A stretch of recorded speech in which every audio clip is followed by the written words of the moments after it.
Hey, what's up guys? Sam here. Welcome back to another video. Cannot believe we're actually talking about something substantial for iOS 13.5.5, what could very well be the last update ever for iOS 13. Apple came out with a beta for developers and public beta testers recently, and inside, guess what we found? It was nothing user-facing. That's because everything inside of here, Apple is currently hidden from our view, but 9to5Mac has done some digging around and found some really interesting stuff that Apple has in the works. So I want to show you what's hidden in this update. And then jumping ahead to iOS 14. Remember all those rumors about widgets on the home screen? Well, I do think widgets are coming to iOS 14, but just not in the fashion we initially dreamt of. So if you're excited for the video, drop a like down below, hit subscribe for more, and let's go ahead and get started. All right, first up, the widgets in iOS 14. You know, I really hoped they were coming to the home screen, but after doing some more investigation, I think they actually might be coming to Control Center. Not only has John Prosser, who has a really great track record, suggested this, I also found another up-and-coming Apple leaks account who we can't actually verify is authentic yet, but seems to know some things. They also said the same thing, that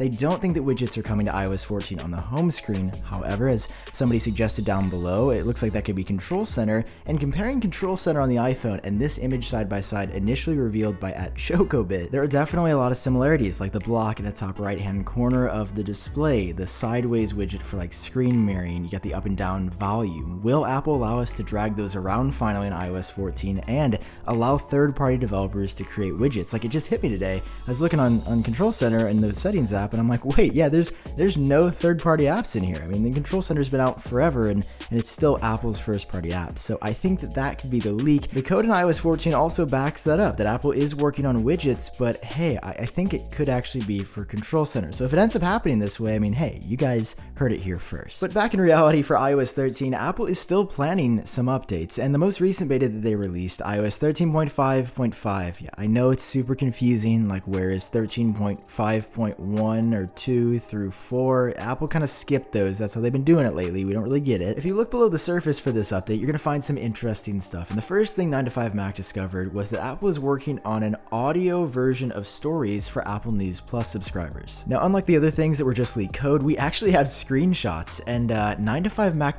not sure how they did this one, but they actually got this fully working on an iPod Touch. So I mean, I don't know how they figured it out, but it's really cool looking. You do have to be a News Plus subscriber to get this working, but Apple is preparing audio stories for a ton of articles, and a recent report actually suggested they were hiring in-house actors to voice these stories, which is kind of wild. Just like in podcasts or music, you tap on something and it starts playing, and you've got this really sleek looking music or audio player here. It's almost making me question if this is sort of the building blocks in iOS 13, could Apple be revamping the music app in iOS 14 to look something like this? I mean, hey, I like it. It looks really sleek. I like how the whole thing sort of has a blurred look to it. If you're already a News Plus subscriber, you'll be getting this extra functionality for no additional cost, but hey, I mean, this could definitely sway some people who have been on the edge. Audio stories are huge, especially for people that do a lot of driving. I mean, on the way to work, it'd be perfect to just tap on a story and listen rather than having to read when you don't exactly have the time. But keep in mind that News Plus is just one of Apple's 4 streaming services. They also fully launched have Apple Music, Apple TV Plus, and Apple Arcade. So I mean, you can be racking up a couple bucks a month if you subscribe to all of them individually. News Plus is 10, Apple Music is 10, and then Apple Arcade and Apple TV Plus are 5. I mean, you're sitting at a solid $30 a month just on Apple's services. That is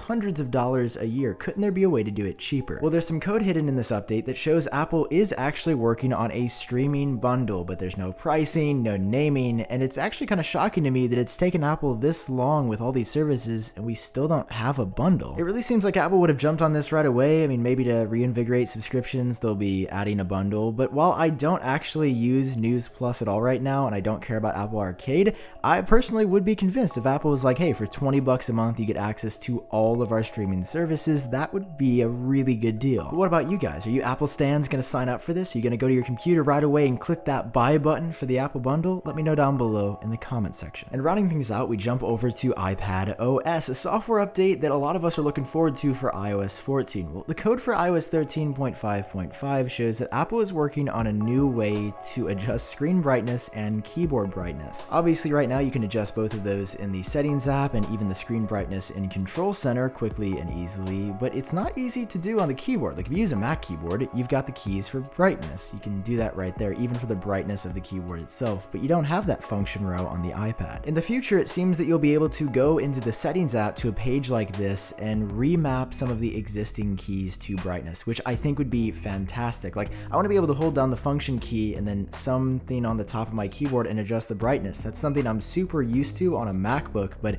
I'm always thrown aback when I try to adjust the brightness on my iPad and the smart keyboard and I have to go to Control Center or Settings. It's just a bit cumbersome compared to what everybody's usually used to. Personally though, I have a feeling this could actually be a feature that's coming in iOS 14 that Apple has sort of leaked in here inside of iOS 13, just because apparently the iPadOS update this year is going to be a really big deal. Perhaps this is a little glance into what Apple's been up to as far as iPad keyboard and screen brightness go. It should be easier in the future. So if you enjoyed watching, you learned something new, drop a like down below. It does seriously help me and the channel out, and hit subscribe so you stay up to date on the latest Apple news. I've been Sam. I hope you guys are staying safe out there.